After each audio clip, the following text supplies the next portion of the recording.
Hey, what's going on? Welcome back to the Bring the Sink podcast. I'm your host, The Hammer, and we got a good one for you today. Thank you guys so much for all your patience. I was kind of sick last week. I was going to try to make an episode last week. We had a lot of moves regarding free agency, but I'm all healed up. My voice is ready to go. I'd say my voice is about 99% ready to go, and that's good enough for me. So we're recording episode 18 right now, and we're going to go over the best free agency moves and also some of the most questionable and also some of the worst free agency moves, maybe some lack thereof kind of moves, just some reactions all across the board to any moves or lack thereof. So without further ado, let's get started. And we're going to start off in the AFC East, and the AFC East will go alphabetically. At least, hopefully, we'll go alphabetically, I think. We're going to go with the Buffalo Bills. Now, the Buffalo Bills, they made some awesome moves. Now, this isn't just free agency. I do want to point out this is also trades as well. So,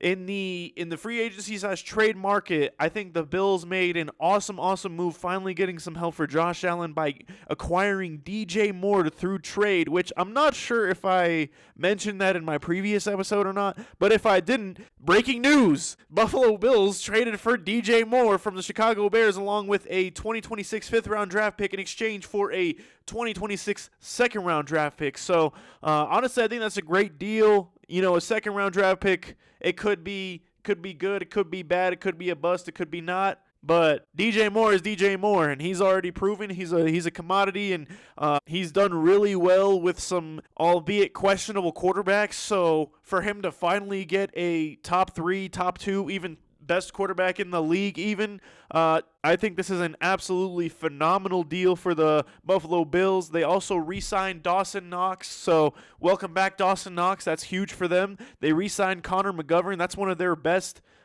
offensive linemen, and they have one of the most underrated offensive lines in the entire National Football League. They signed Bradley Chubb, which was an interesting deal to say the least. They signed him to a 3-year, $43.5 million deal with $29 million guaranteed. And honestly, I'm gonna have to put that down under as questionable because although on paper it sounds great, you have the 5th overall draft pick from the 2018 draft as well as the 7th overall draft pick from the 2018 draft teaming up together, but 3 years, $43 million. I mean, what has the guy done? You know, I got to watch firsthand what he did in Denver, and that was pretty much Jack Diddley squat. He didn't really do much in Denver, if anything. He had a great rookie year. After that, it was pretty much kaputs. It was ghost mode at that point, and then he went to the Dolphins. I can't even remember if he went to another team besides the Dolphins or not. That's how lackluster, that's how uninteresting his career has been up until this point. So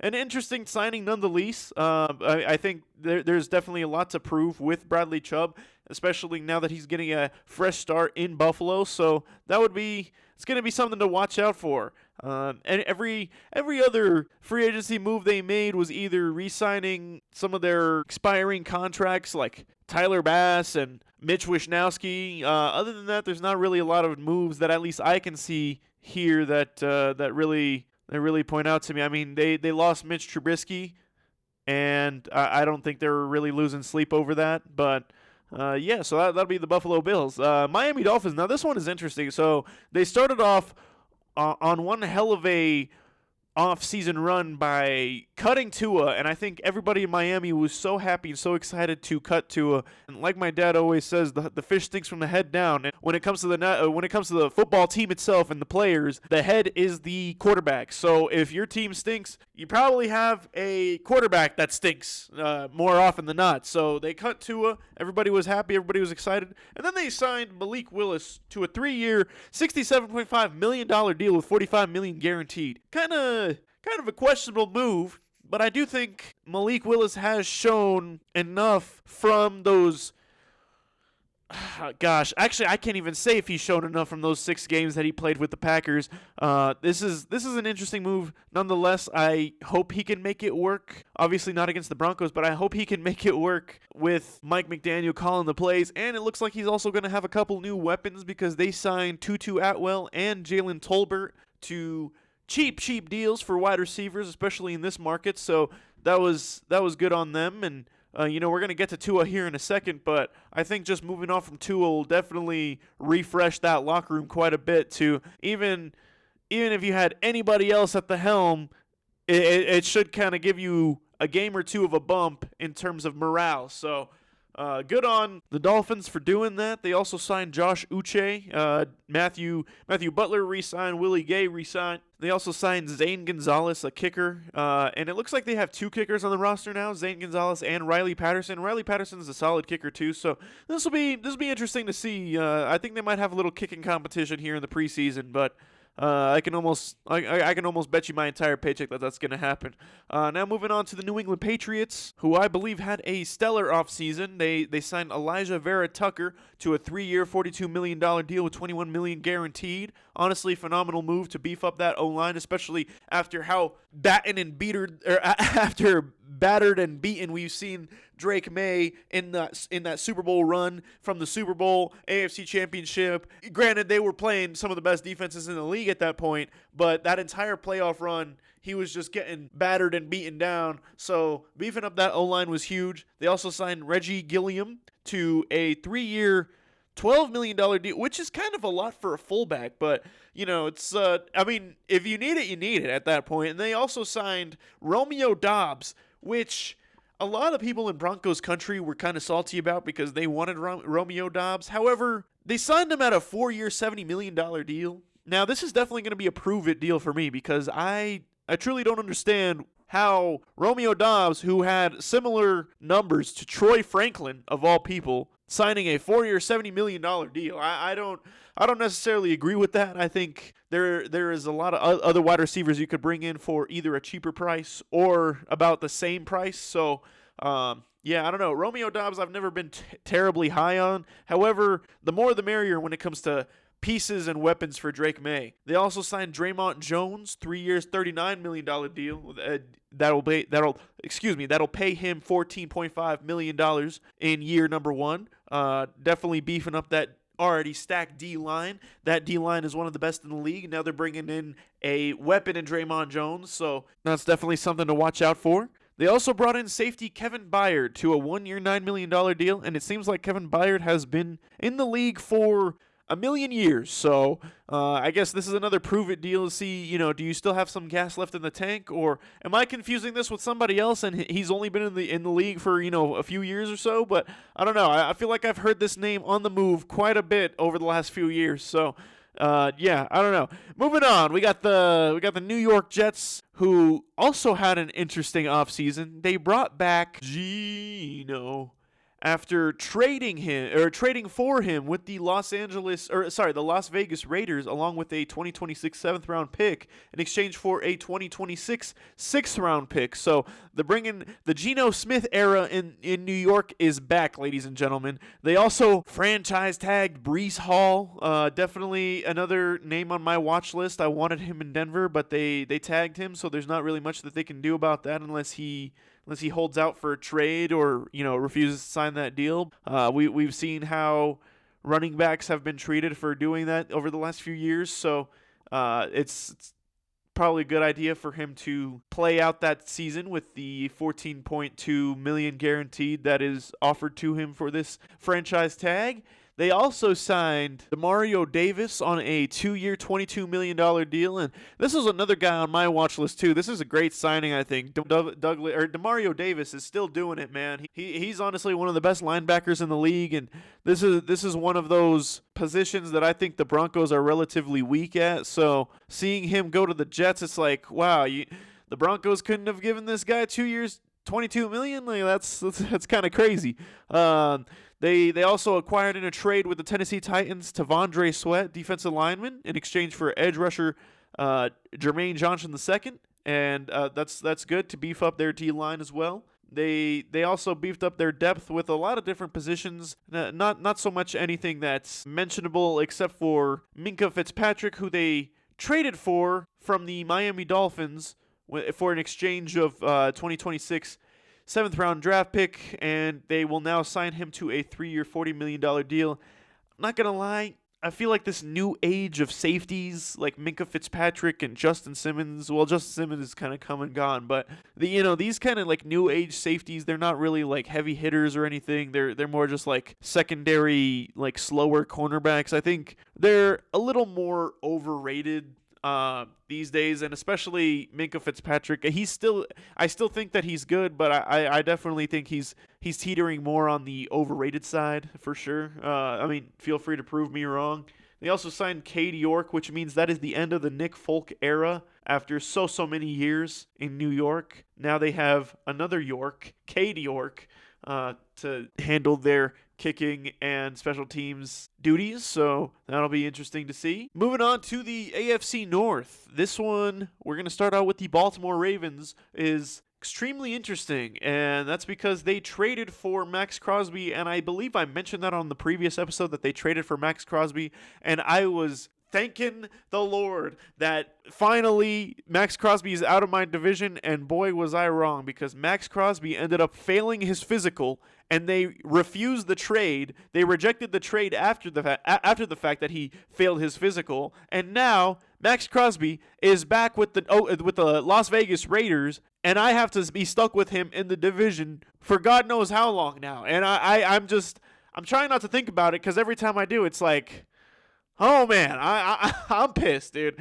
So anyways, we got they ended up signing Trey Hendrickson, division rival Trey Hendrickson, to a 4-year, $112 million deal with $60 million fully guaranteed and a maximum value of $120 million with incentives, per Ian Rappaport. And honestly, I thought that was an awesome move. I still think Max Crosby is leagues better than Trey Hendrickson, but they got him for a discount, and they don't have to give him, or they don't have to give away 2 first-round draft picks, and they pretty much got almost the same level of production with Trey Hendrickson. So that was definitely interesting. Other than that, they didn't really make any other outstanding moves. They signed offensive lineman John Simpson to a 3-year, $30 million deal. So good for them. Good for John Simpson.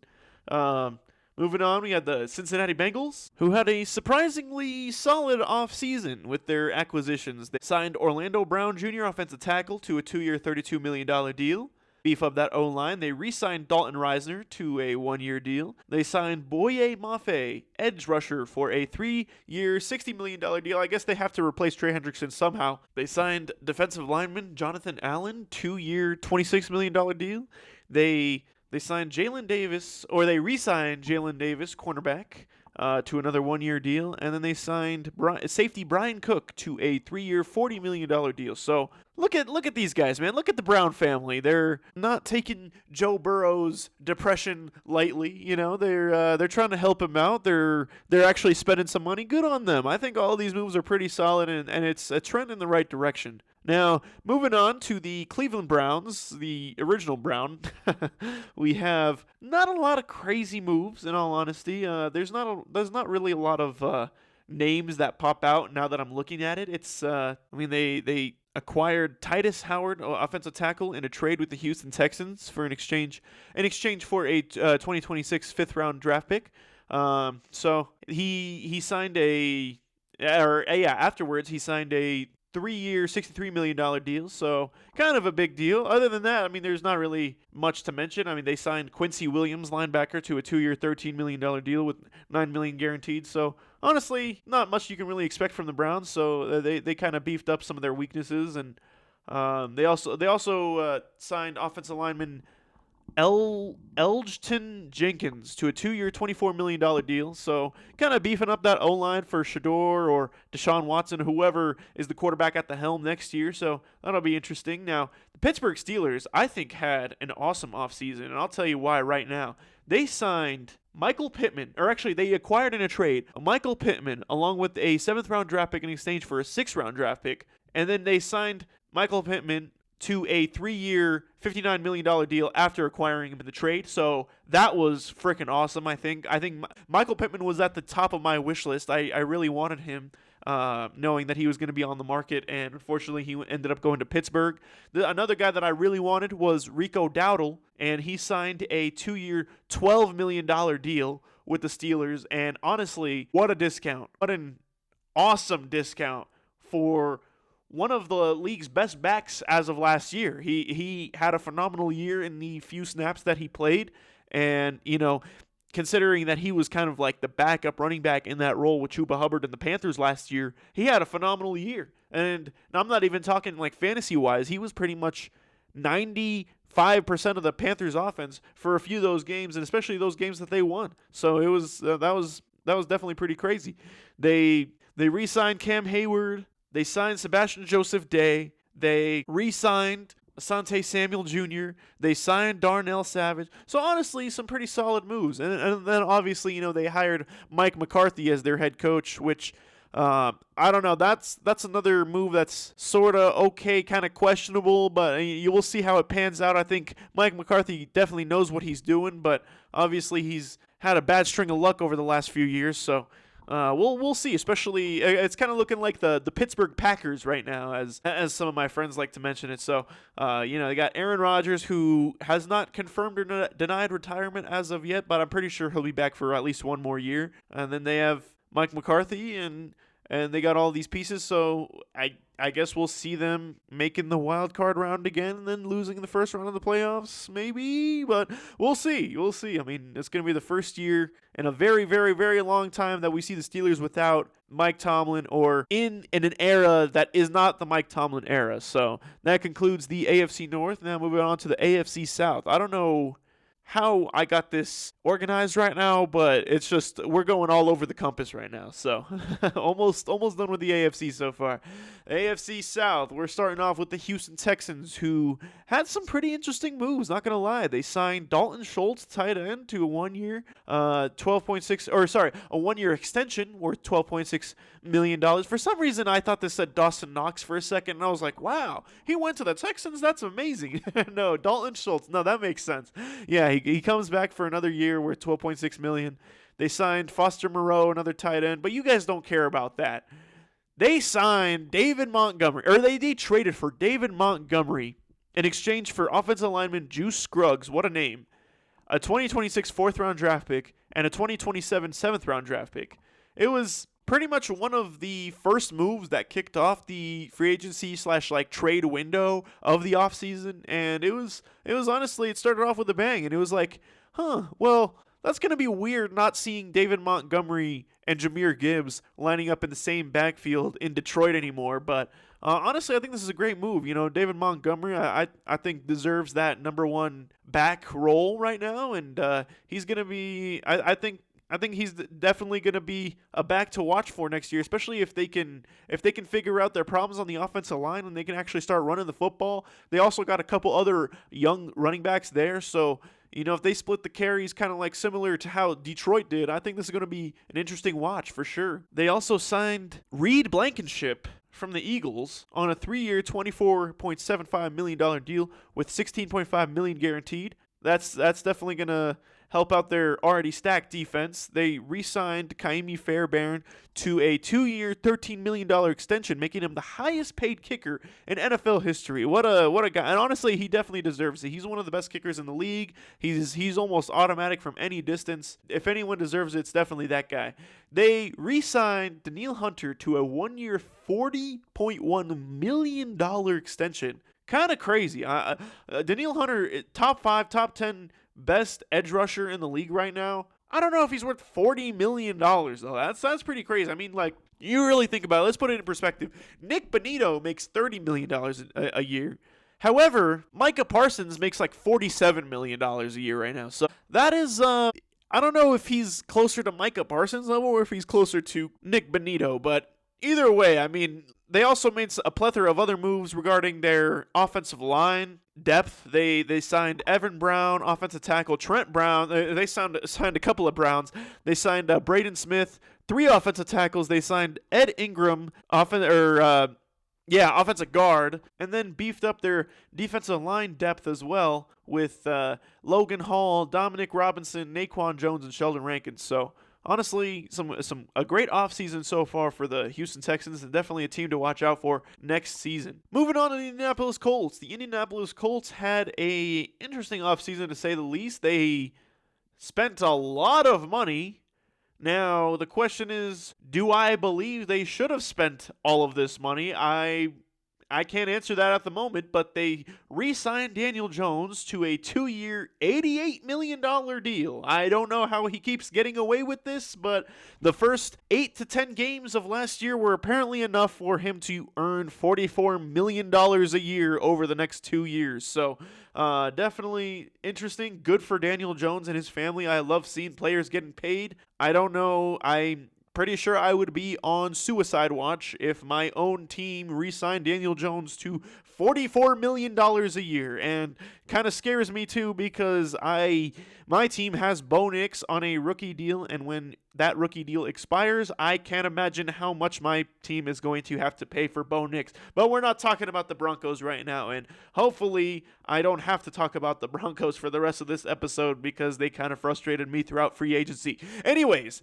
Daniel Jones, $44 million a year for the next 2 years. Good for him. Now, that's not the only move they made regarding cash money. They also made Alec Pierce, one of the highest paid wide receivers in the league, with a 4-year, $114 million contract with $84 million in guarantees and $60 million fully guaranteed at signing. Honestly, this was another one where I was like, man, I really want Alec Pierce on the Broncos. This would be awesome. And then I saw the contract and I'm like, yeah, no, never mind. I am totally 1,000% good on Alec Pierce joining my team. I think he's good. I don't believe he is a top 10 wide receiver that deserves top 10 money. But like I said, I like to see players getting paid, just not by my own team. So good for him. And honestly, that's it for the Colts. I was kind of dragging along with all these other teams, so I'm just going to kind of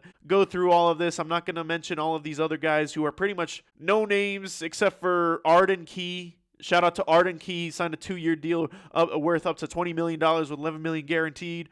Edge rusher, if you haven't already known. The Jags didn't really make a lot of moves besides re-signing some of their expiring contracts, but they also brought in running back Chris Rodriguez Jr., and they lost Travis Etienne. Apparently it's not Etienne, it's Etienne, so we've been pronouncing that wrong for the last 4 or 5 years, according to himself. But we'll get to him in a second. But yeah, so they signed Chris Rodriguez to kind of build up that running back depth in the locker room, and he got a 2-year, $10 million deal, which sounds about right. This was legitimately the only move that they really made throughout the offseason, besides re-signing their own team. Moving on to the Titans, who had honestly a pretty good offseason. They signed Wan'Dale Robinson to a 4-year, $78 million deal. Honestly, I would have signed this guy. I know there's a little concern about his size, but honestly, with how he was playing last year for a crappy team, I definitely would have taken a waiver out on him. But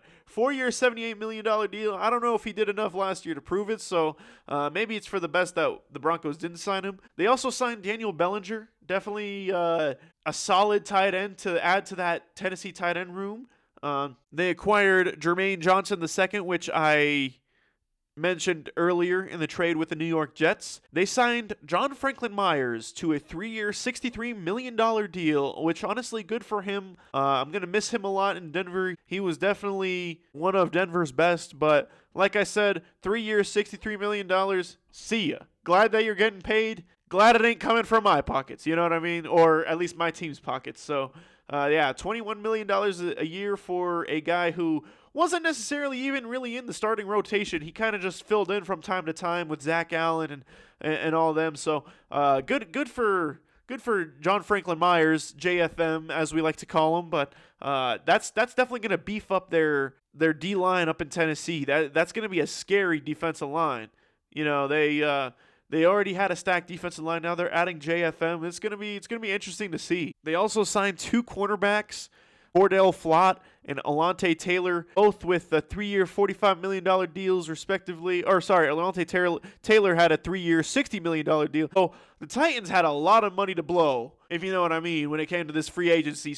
Good for them, and hopefully we can see them start putting some wins together and good to see them providing some help to their young, now sophomore quarterback, Cam Ward, because he didn't necessarily have the greatest rookie season, but then again, what can you do when you have a team that was constructed like it was constructed for Cam Ward. So yeah, honestly, good for the Titans. They made some good hirings at the head coach and assistant coach positions. They made a lot of signings. I think this is definitely a team, maybe not this year, but in years to come, to definitely watch out for and make some noise. Moving on to the AFC West, the Broncos signed nobody. And I'm not gonna talk about it. Moving on, they honestly they re-signed a lot of like hometown names, and they saved a lot of money doing so. But at the end of the day, they didn't make any moves. They pretty much did not get any help for Bo Nix. So now I'm either hoping for a trade or a miraculous draft class. Otherwise, I am slowly starting to turn on George Payton. But you heard it here first on Bring the Sink. Anyway, moving on. Kansas City Chiefs. The Kansas City Chiefs made an interesting move at the quarterback position in acquiring Justin Fields in a trade in exchange for a 2027 sixth-round draft pick. Not even a 2026, a 2027 sixth-round draft pick for Justin Fields, who probably, to be fair, won't ever see the field as long as Mahomes is healthy. But I guess it's a good developmental path because he gets to learn behind Mahomes. So that's pretty cool. That's pretty sweet. Good for him. They signed Amari DiMercato. They made one of the best free agency splashes, in my opinion, at the running back position by signing Kenneth Walker III. No, not Amari DiMercato. Kenneth Walker III for a 3-year, $45 million deal. And this is another guy that I really wanted, and the price was right, too. Like, come on, guys. Broncos, you really saw Kenneth Walker and thought, winning the Super Bowl single-handedly and winning that Super Bowl MVP and seeing him worth only $15 million a year for 3 years, and you're like, nah, we'll give him to our division rival. Like, come on, guys, what are we doing? Maybe he just wanted to go to the Chiefs, but either way, it's like this is one I'm definitely disappointed about. Travis Kelce also announced that he's returning for one more year. I think that was to be expected, especially since last year did not end as miraculously as it did with all the injuries and missing the playoffs and whatnot. So that was pretty interesting to see. The Raiders, and moving on to the Las Vegas Raiders, these damn Raiders, you can definitely tell that Tom Brady is running the team right now because he made a lot of moves, and honestly, I think these Raiders will be scary for the next few years to come. Obviously, they're probably going to draft Fernando Mendoza, one of the best quarterback prospects that we've seen in at least the last couple of years. They signed running back Connor Hayward. They signed Jalen Naylor, wide receiver. They signed the center Tyler Lindenbaum from the Ravens. They signed Nakobe Dean from the Eagles. They signed Quay Walker. They signed Taron Johnson, the cornerback. They signed Eric Stokes and Matt Gay. Honestly, Matt Gay might be their only bad signing because I think Daniel Carlson is probably one of the best kickers in the league, at least like a top 10 kicker. So to see them moving on from him is definitely pretty interesting to see. Moving on to the Chargers, they didn't really sign anybody. They brought back a lot of familiar names. They signed one center, Tyler Biadasz, to a 3-year, $30 million deal. Kind of beef up that O-line, beef up that protection for Justin Herbert. And honestly, I think he needs it a lot. They re-signed Khalil Mack, which I think was huge. They re-signed Denzel Perriman. So, honestly, this team, as long as they remain healthy, I feel like we say that every single year about the Chargers. Like, they just need to stay healthy. They just need to stay healthy. Honestly, but this is true. If the Chargers stay healthy, they are absolutely scary. They have a head coach. They have a quarterback. They have a great defense. They have all the pieces. They just need to stay healthy. So I don't know what it is with those California teams. With those California teams, I don't know what's in that water over there, but they just never seem to stay healthy. So as long as these guys or any of the California teams can really stay healthy, I think watch out for them. You could definitely expect to see them making a dent. And the Chargers, they almost won 13 games last year. And they were missing half of their freaking team, So it got to a point where I was sweating as a Broncos fan thinking these guys were going to be the number 1 seed if they had won out. And they were winning some of their hardest games on the schedule, even missing half their team. So it was pretty crazy. So that concludes the AFC. Now we're moving on to the NFC. NFC, we're going to start out with the NFC East. Obviously, the Dallas Cowboys. They brought back Javonte Williams. They're franchise tagging George Pickens. Honestly, 2 great moves for both players, I should say. They acquired Rashawn Gary from the Packers in a trade, and I think not the worst move in the world. I have a Packers fan who did not necessarily, or he was not necessarily fond of Rashawn Gary. So, but I mean, anything helps that Dallas defense right now. So. That's definitely good. They signed PJ Locke from the Broncos. Honestly, I think that's a pretty solid signing. He's not that bad of a safety. They signed Jalen Thompson, and they second round tendered Brandon Aubrey. And honestly, it's kind of interesting. I would have just signed him right off the bat because I feel like there's a lot of teams who would pay an arm and a leg for a kicker of that caliber who can hit from pretty much anywhere on the field and as consistently as Brandon Aubrey too. He's definitely one of the best kickers in the league. So we'll see if anyone signs him to an offer sheet, and we'll see if they do. Then we'll see ensuing if Dallas would choose to match that or not. So anyways, I'm going to stop nerding out about second round tenders. Restricted free agent tenders, I should say, and move on to the New York Giants. Now, the New York Giants, they made a lot of moves. They hired John Harbaugh. They signed Patrick Ricard, the fullback. They signed Calvin Austin III. They signed Darnell Mooney. They signed the tight end Isaiah Likely. A lot of former Ravens. If you're seeing a trend here. They signed Tremaine Edmonds. They signed Greg Newsome. You know, they made some solid moves. They definitely got a lot of help out for their young sophomore quarterback Jackson Dart. So this will be an interesting team to see, especially now that they have a solid foundational head coach at the helm.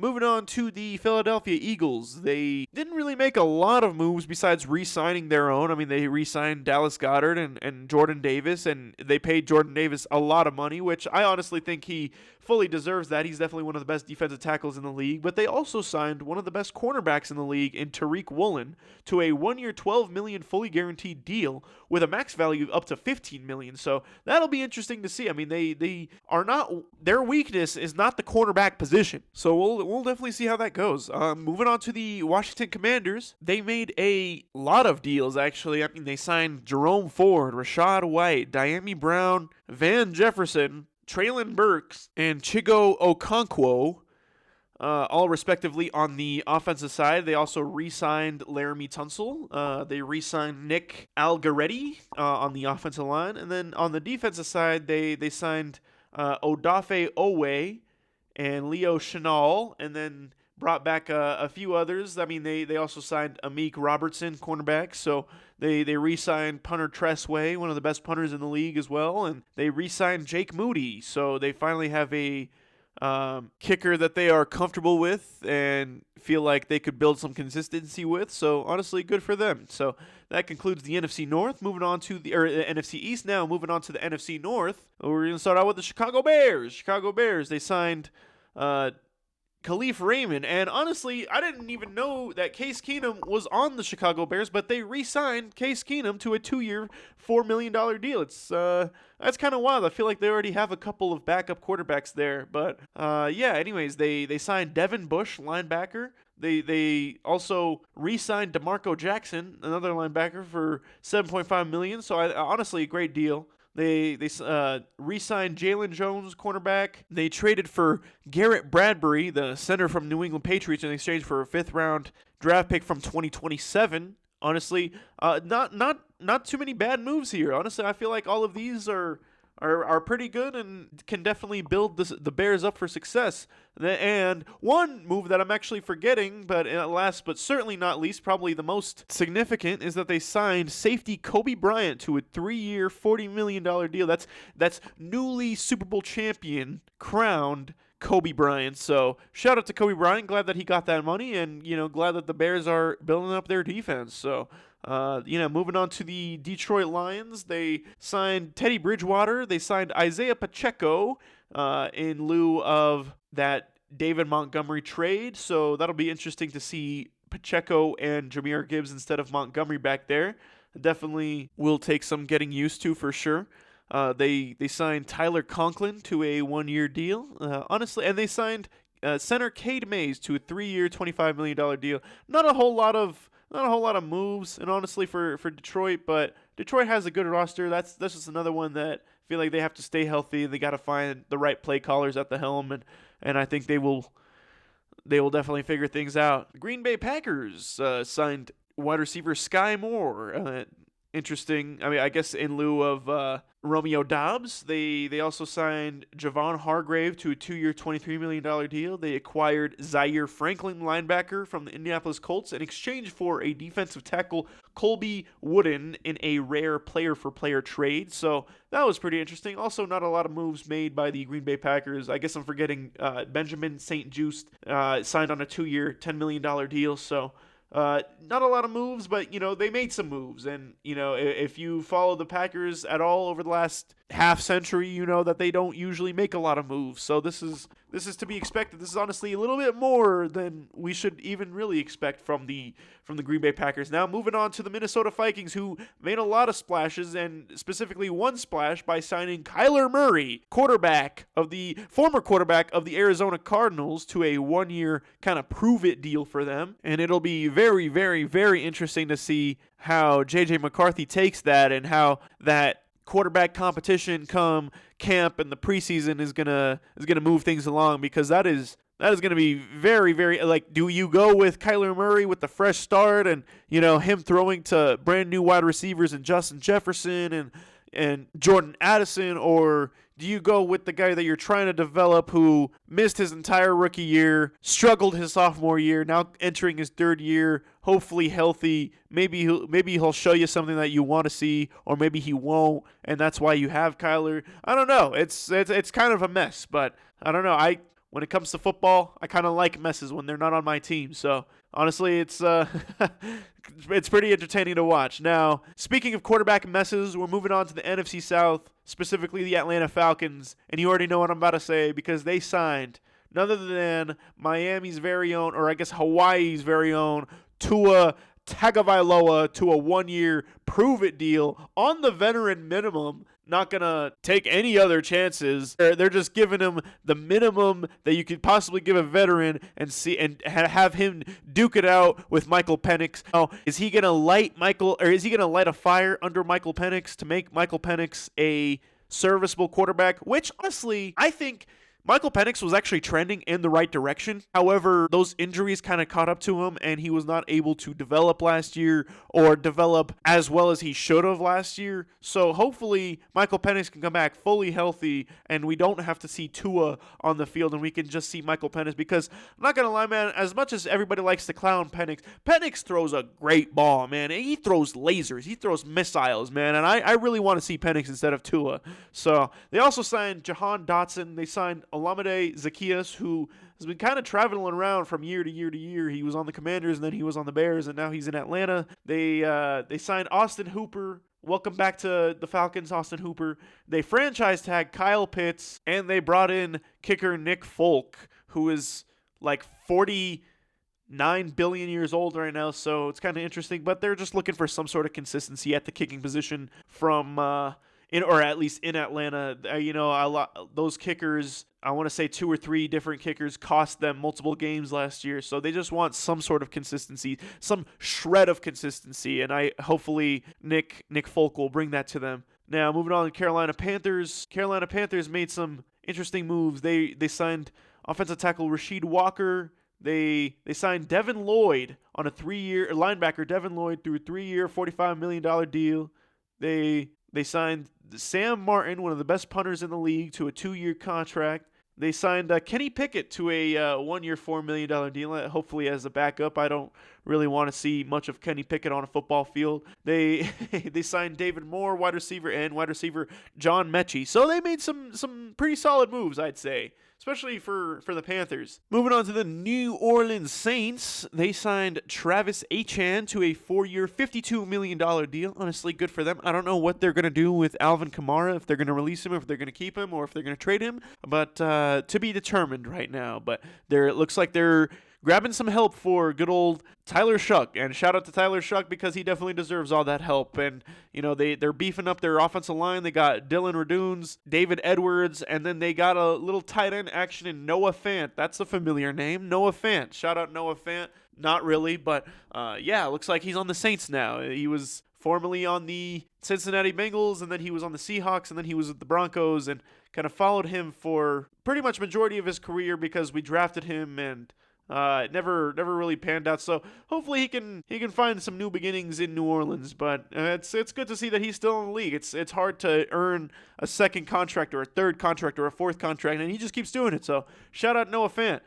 They also signed linebacker Caden Ellis, which honestly I think is definitely one of the most underrated moves of the offseason. He signed him to a 3-year, $33 million deal, and he's a heavy hitter, man. That Caden Ellis, those Ellis brothers are awesome to watch, man. It doesn't matter which one you're watching. There's a total of 3 of them, and all 3 of them can punch you in the mouth, man. Those guys are awesome. So I think it's good that they took a waiver out on Caden Ellis. I don't think they're gonna regret that one bit. I think he's definitely one of the best up and coming linebackers in the National Football League right now. Moving on to the Tampa Bay Buccaneers, they signed Jake Browning as a backup to Baker Mayfield. They signed Kenneth Gainwell, who was honestly one of the more dynamic running backs that I actually liked watching last year for the Pittsburgh Steelers. They signed him to a 2-year, $14 million deal. So good for Kenneth Gainwell. He gets to enjoy that Florida weather, and he gets to go to a team who could have Super Bowl aspirations if they kind of just put it all together. Now, do I trust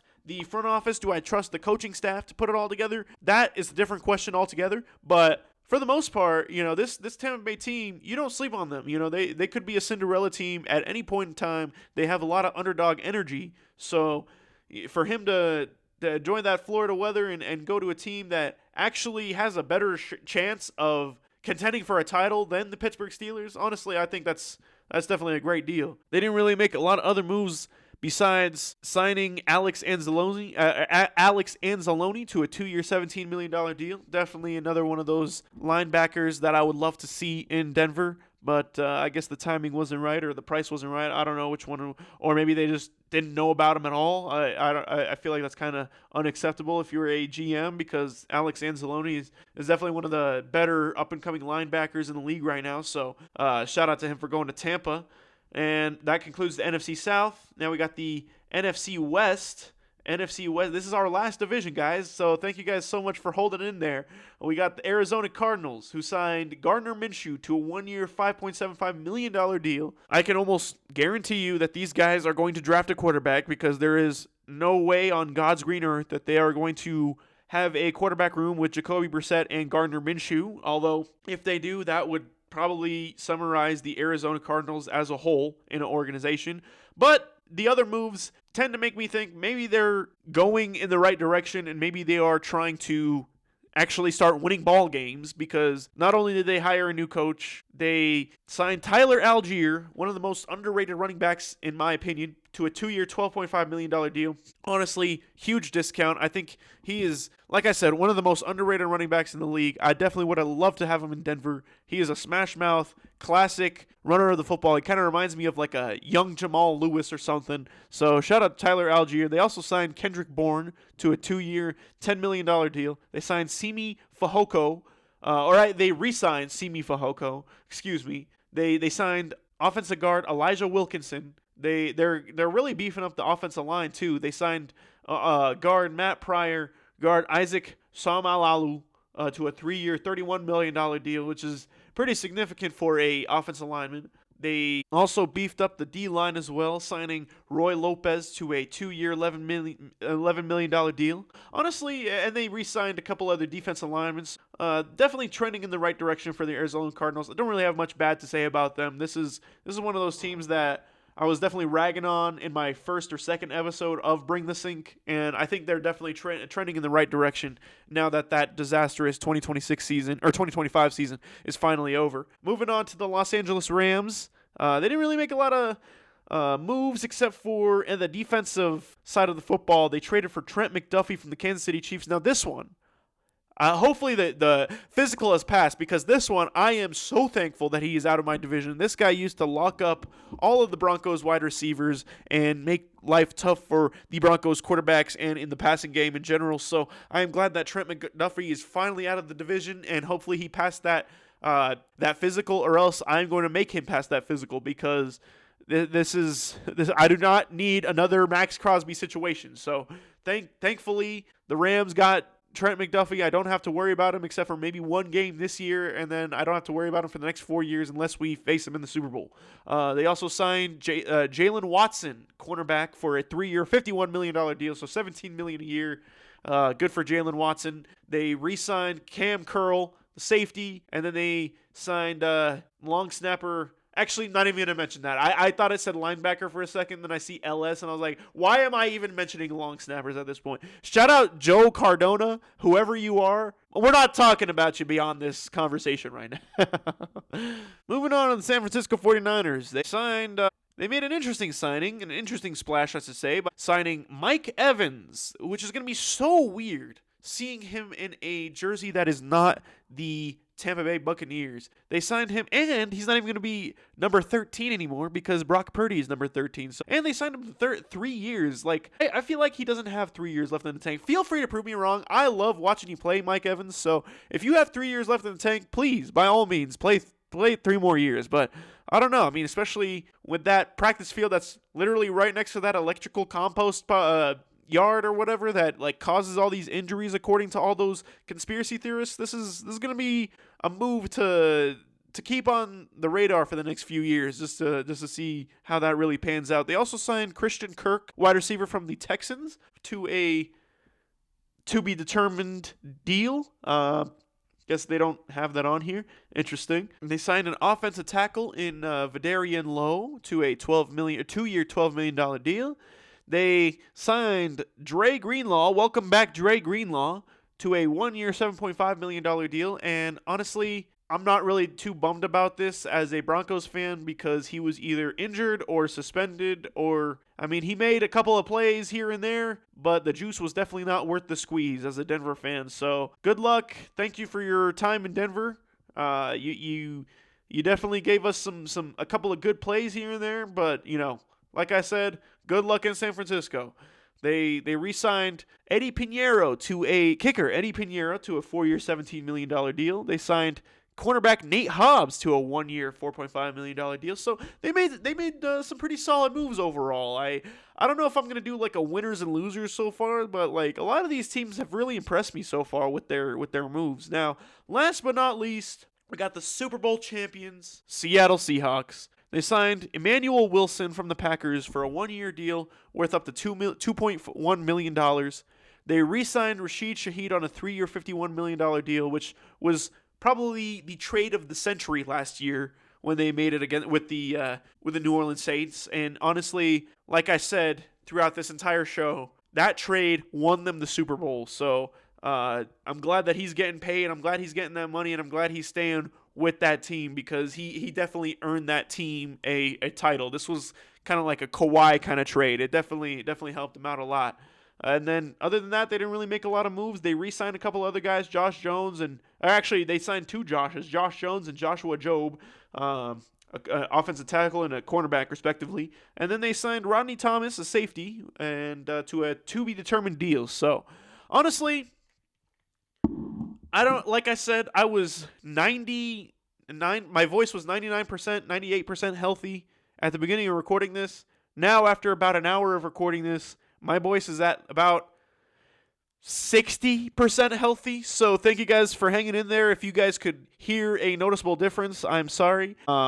But I guess I kind of pushed it too much. I was thinking about splitting it into like AFC versus NFC, but then I'm like, how long am I really going to milk this, man? Like, let's just get this all out of the way so we can talk about other things. So thank you guys so much for listening. This has been a blast recording, and it's always a blast. This has been episode 18 of Bring the Sink. Best free agency moves, or pretty much all notable free agency moves. I'm your host, The Hammer. Good luck, and good night, and God bless. Thank you. Peace.